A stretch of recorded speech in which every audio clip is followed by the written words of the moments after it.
ఈరోజు బ్రెడ్ కజ్జికాయలు చేసుకుందామా? చాలా సింపుల్ అండి, టేస్ట్ కూడా సూపర్. గిన్నె పెట్టుకోండి, ఒక గ్లాస్ వాటర్ పోసుకోండి, పంచదార 5 స్పూన్లు మరిగించుకోండి, ఇలాచి పౌడర్ వేసుకోండి. అయిపోయింది. సిరప్ పక్కన పెట్టండి. వేరే ప్యాన్ తీసుకుని 1/2 గ్లాస్ వాటర్ పోసుకుని మరిగించుకోండి. 5 స్పూన్లు షుగర్ వేసుకోండి. కోవా స్వీట్ షాప్ లో దొరుకుతుంది, 100 గ్రామ్స్ వేయాలి. దగ్గరికి వచ్చేంత వరకు గరిటతో తిప్పండి.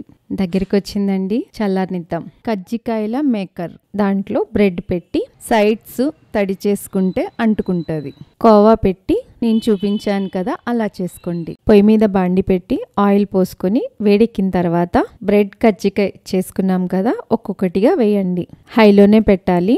ఒక సైడ్ కాలిన తర్వాత ఇంకొక సైడ్ తిప్పుకోండి. గోల్డ్ కలర్ వచ్చిందండి, తీసేద్దాం.